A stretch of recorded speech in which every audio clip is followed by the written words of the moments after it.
Hello, my name is Louis Hoffman from Siberian University. This presentation is on poetry and grieving. I've long believed that poetry is a powerful form of healing, and I also believe it is particularly adept with the grieving process. In this presentation, I begin by reading 6 poems related to grieving for a beloved pet. The pet was my dog Amaya, and all of the poems were written by me. If you're just interested in the poetry, you may stop after the 6 poems are read. However, if you're interested in the discussion of poetry and grieving, you can keep listening after the end of the poems, and there will be a discussion about poetry and the grieving process. This is a picture of me with Amaya, who was the subject of the poems that were written. This picture was taken about the time that the first poem was written. Amaya and I had gone up into the mountains to a place that we had been many times before, and a place where she always appeared particularly happy. We walked along the stream, and she ran in the stream as a puppy, and she always seemed to just love running in that stream. And this time, she walked gingerly through the poem, and it was one of the first realizations for me that we were nearing Amaya's death. So we sat beside this stream, and I wrote this first poem. Aging. Amaya girl, we walked past today we took so many times before. Immersed in your joy I watch. Your spirit still so strong, yet aging. Hampered, you limp through the same stream you tromped through as a pup.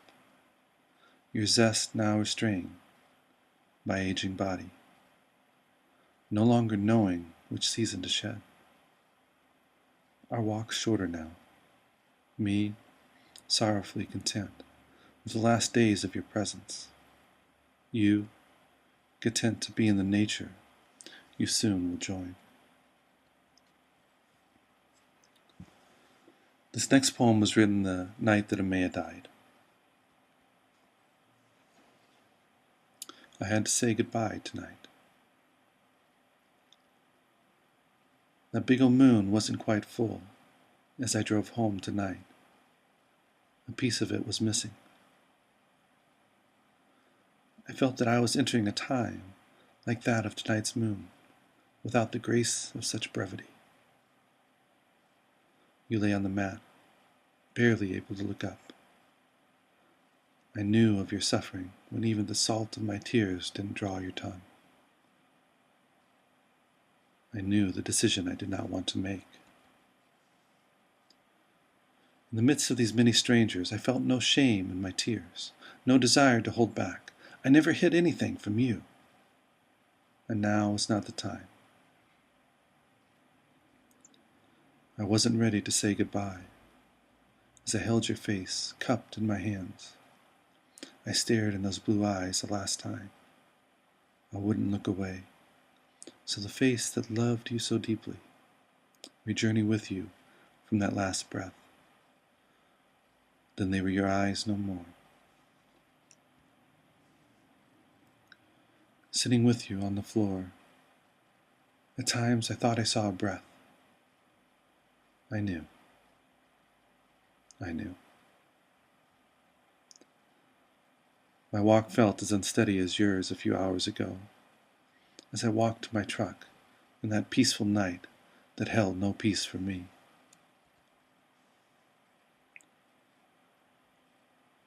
Back home it felt so silent, though the noise was no different than the night before. That relaxed phase of crying settled in, as memories carrying the grieving process carried you with me.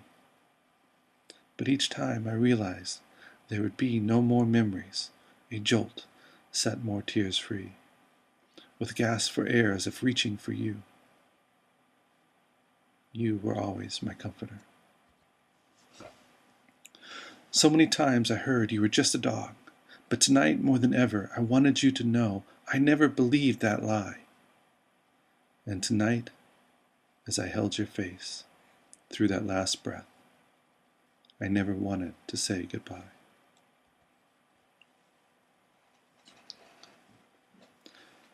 This next poem was written about a year later, after reading the previous poem publicly for the first time as part of a keynote address on poetry and healing. Even into death. Peacefully we awoke to the day that would be your last. You lay outside, the sun providing you its warmth, the tree its shade. I came outside for our daily ritual. You raised your head to return the greeting. Yet your old bones could not sustain as you attempt to answer my call. Fear set in as I helped your old body to its feet. Unsteady, you tried to follow but could not. I carried you to the truck and carried you to the doctor, then held you as we wait. They took you from me and they took your blood. Anxiously I paced.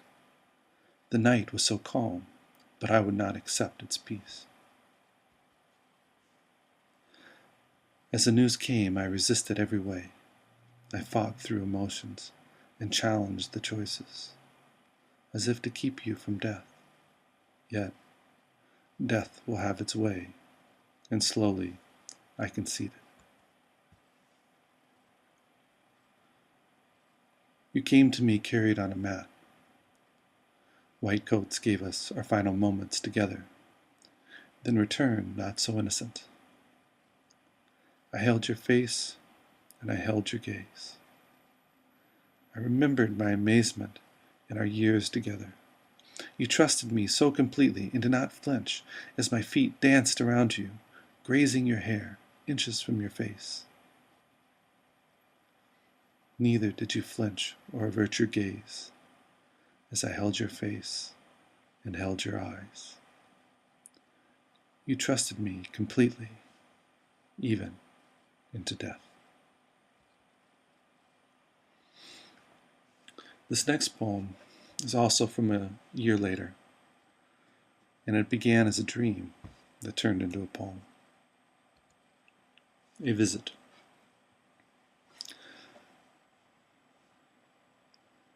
Last night you came to me in a dream, younger than our last meeting. Standing close, your fur soft, eyes peering blue, calmly nuzzling me, making sure I felt your presence. I embraced you, the touch so real. I knew the visit was not for long, and just treasured the few moments, though missing you yet, and knowing I would miss you once again. Yet, all I felt was a comfort and gratefulness. You were with me. I felt it. I knew it. Reason tells me it was just my psyche's need, or symbolic processing. My heart wants to believe it was really you. I don't know. I can't know. Maybe I shouldn't care. Real or illusion, a dream or a visit, I felt you with me. I felt you. For a moment again, you were not dead. I held you while you comforted me, just like before, whenever I needed you. And I needed you again. Real or illusion, dream or a visit, I am thankful, and thankfully, I am still missing you.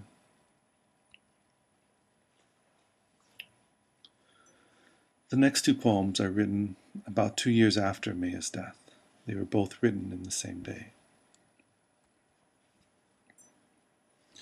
Something in those blue eyes.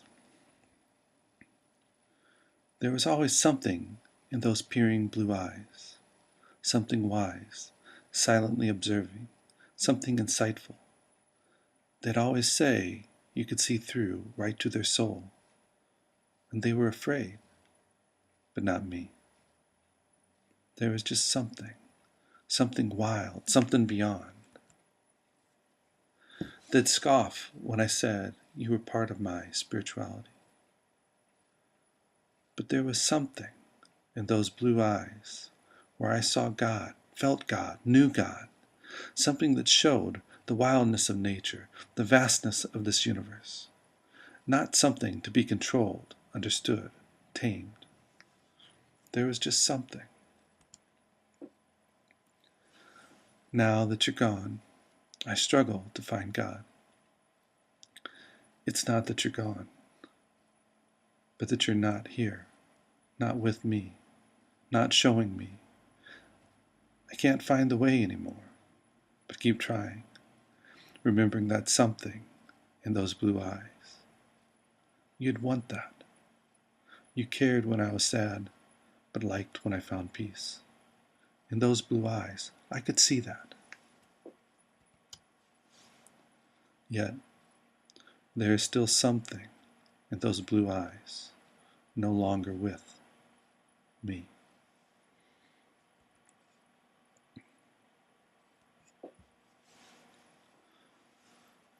Still missing you.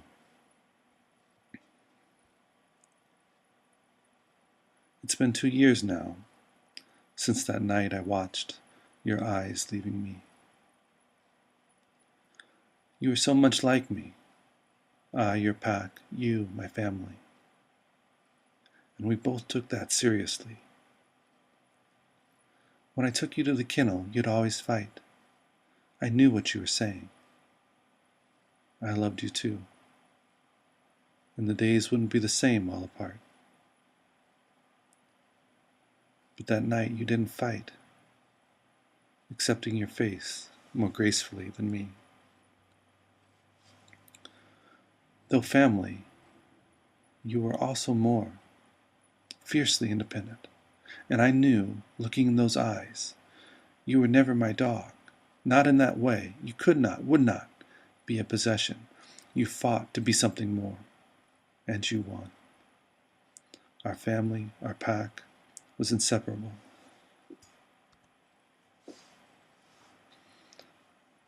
These days, still, I need you. Your ashes set upon my shelf, a little shrine surrounded by dead pages of scholars and poets. Our picture, your collar, your last paw print. Some may make fun, but that's okay. Love endures such things. And today, like many days, I sit to write, to change the world, like I did when you would sit at my side, blue eyes watching, always with me. I hold your collar, typing, more clumsily, but more inspired too, and still missing you.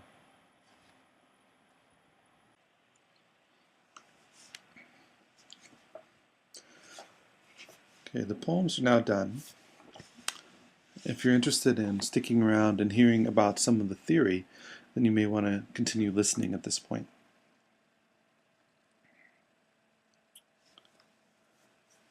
I think in many ways the poems that I just read speak for themselves as part of the grieving process, but it may be helpful to talk about the theory and draw upon some examples from those along the ways.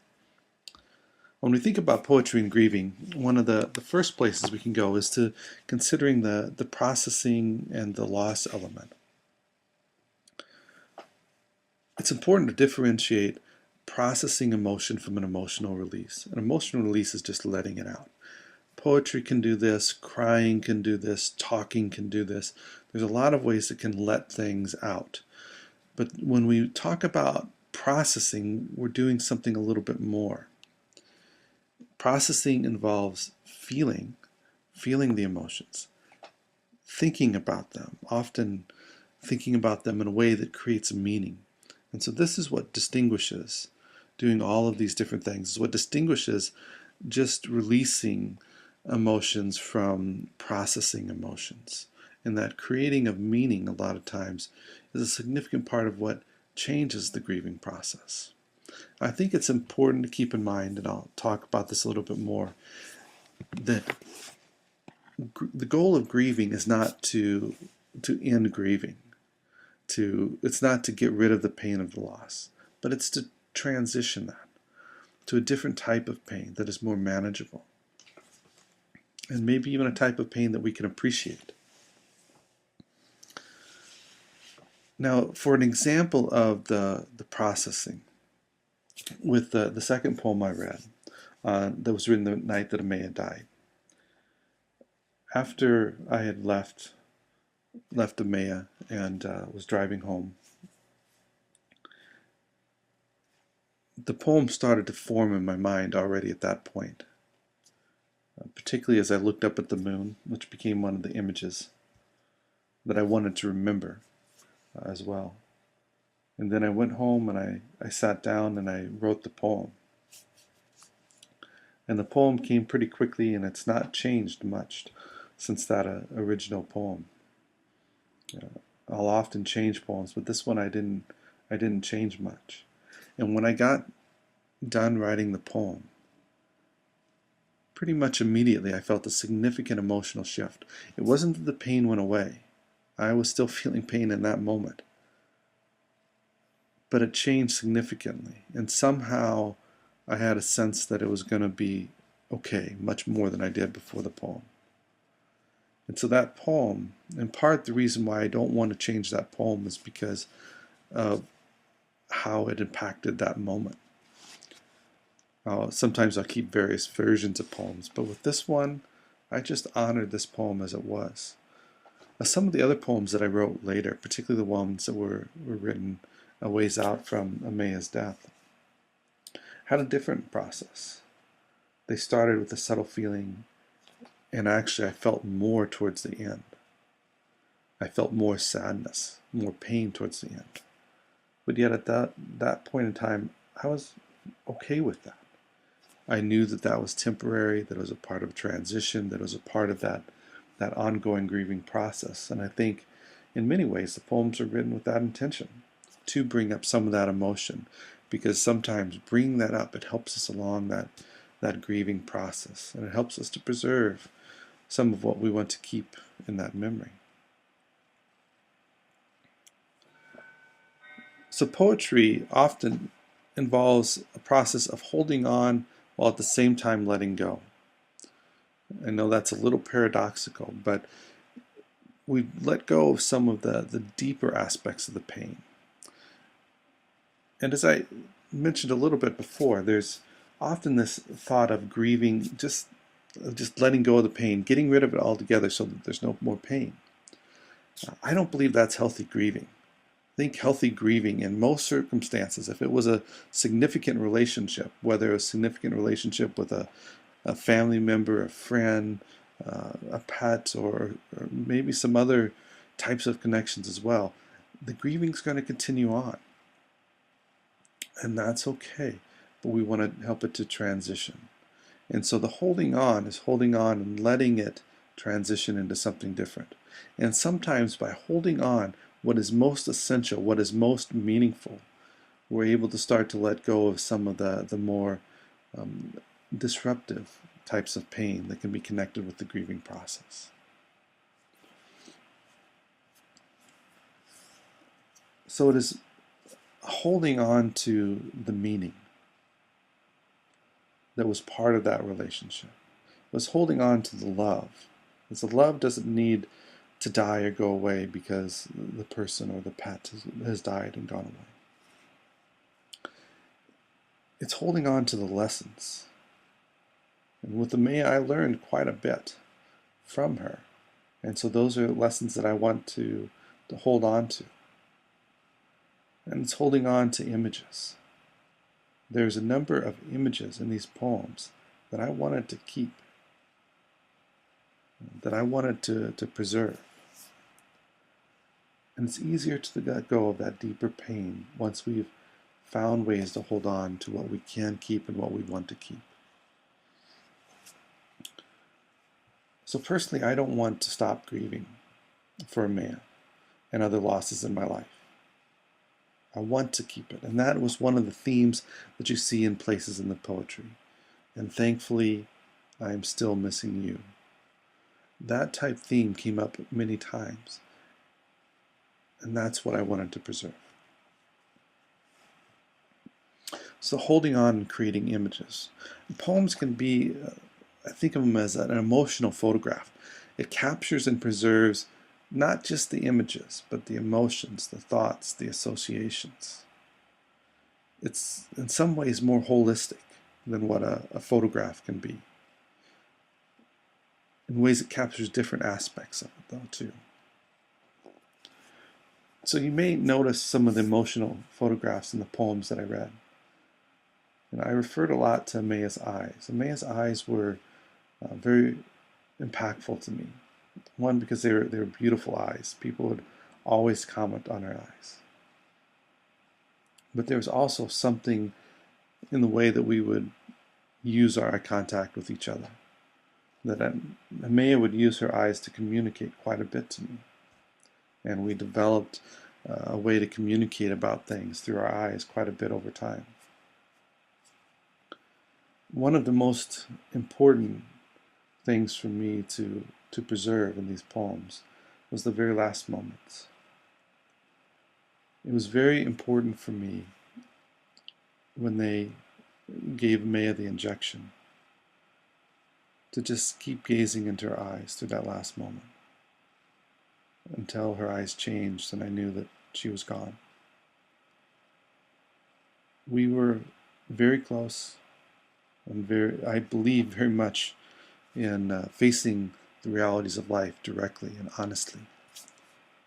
And this was a way of holding our love, holding our authenticity, and facing this directly. And that was something that was very meaningful to me, to hold her gaze through that last moment. And that was something that I didn't want to forget, I didn't want to lose.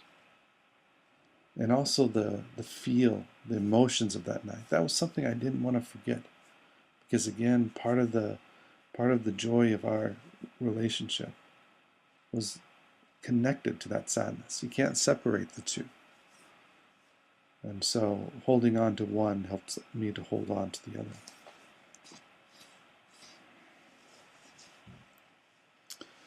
Poetry can also have a helpful aspect in the grieving process through relationship and community. That when we share our poems, they can help for us to connect. Well, if you look at grieving rituals across cultures and religion, they often involve some type of community, some type of coming together. And for me, this makes a lot of sense. When we're grieving, part of the challenge is that there's been a loss in one's support system. You know, with Amaya was a very comforting presence for me. That when I was going through difficult times, when I was sad, she would recognize this and she would follow me around and always sit very close to me. She would stay right there with me. And there's lots of stories about pets doing things similar to this, picking up on their owner's sadness and staying close at that time. And that was always a very comforting presence to me. So she became an important part of my emotional support system. And through that grieving, what we need to do, in part, is to fill in that gap. It will never be exactly the same. It's always going to be different. But when we share our grieving with others, that helps for us, one, to get the support, the empathy, the care, the concern. But when we do that in a way where we're relying on others for that support, it can also start to help to fill that gap of the support.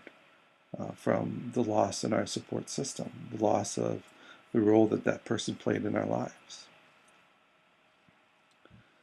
So when we share poetry, it can broaden out the healing from beyond just an interpersonal healing to something that's also connected to an interpersonal healing. The night that Amaya died, after I wrote that poem, I sent it to a few people. Not a lot, but about 5-6 people that knew of my story with Amaya. Most of them knew Amaya, had met her, and they knew how important she was to me. And also were people that had an understanding of the power that pets can play in our lives. And hearing their responses was something that was very helpful to me, very meaningful to me, and it helped again to fill in some of those gaps. And poetry is a very intimate form of communication, and because of this, it can be particularly helpful in deepening relationships, and that can lead to more powerful levels of support and acceptance. And I certainly felt that as I shared the poems following Amaya's death. Even when I shared the poems publicly a number of times, would feel that from people that I didn't know, that I may never see again, but that concern, that care, that ability to share in that experience, that was powerful.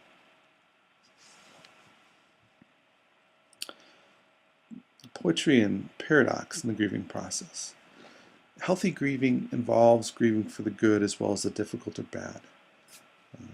For a number of years as a therapist, I worked with people that went through complicated grieving processes. They struggled with their grieving, and it remained disruptive in their lives for a long period of time. Many of these people, they had never really processed their emotions. A lot of them had been given medications to basically numb them out during the funeral, and it deprived them of being able to go through that grieving process in a lot of ways. And so they were catching up with that. For other people, they struggled with a holistic grieving. There's this tendency that we have to turn someone into a saint after they die. And that's not necessarily a good thing. It makes sense as a natural thing and part of the healing process, a way to honor the person. We don't want to talk bad about someone who has recently died.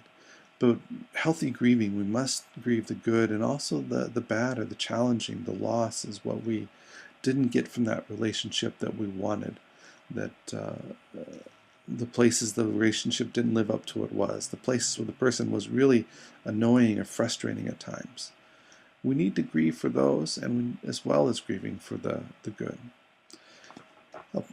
Poetry is an incredibly powerful way of bringing together paradox. It can hold these tensions quite well, I think better than a lot of other forms of communication. And by holding together the joy and the suffering, holding together the good and the bad of the lost relationship, I think is another way that poetry can be a very unique and powerful way of healing, particularly with that grieving process. Poetry also has connections through symbolism and the unconscious. It relies upon symbols and metaphors that often have multiple meanings. And because of this, poems often have multiple meanings, and they may represent multiple layers of grieving, both past, present, and future. I knew in the poems about Amaya that there was elements of other relationships that were in these poems.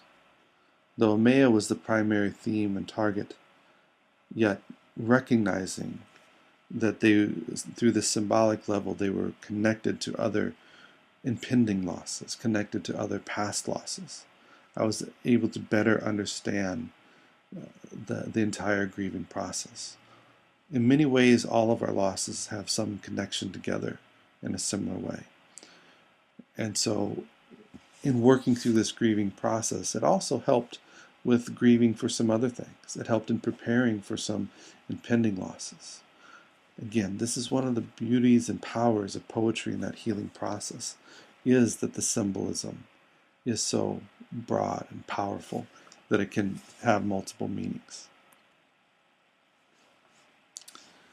Poems can also help us be aware and track changes over time. If you look at the poems, you maybe notice some going through. There were some similar themes that changed. I could point out a number of these that I've noticed and identified over the different times I've gone through these poems, but I want to share just one as an example that to me was particularly powerful and really helped in the grieving process. In the poem from the night of Amaya's death, I'd said, "As I walked to my truck that peaceful night that held no peace for me." And the poem a year later said a lot of things very similar, described a lot of similar aspects, but there was a particular line that related to that quite well that I thought was powerful. the night was so calm, but I would not accept its peace. Now, if you notice the difference between those, both of them talk about the peacefulness of the night and that I didn't experience that peace. But in the wording of the first one, there seems to be the suggestion that the peace was something beyond. The lack of peace was something that was beyond. I had no control over it. But in that second one, I owned it. I took responsibility. I would not accept its peace. To me, that was very significant because it showed my role. And as I've mentioned several times in different ways through here, I believe preserving the grieving process is important. It's an important part of helping it to become manageable. And so this was a way that I was able to see my own values about grieving were something that I was putting into play that night as I wouldn't hold its peace. I wanted to hold on to it. That night when I went home, I didn't go to bed.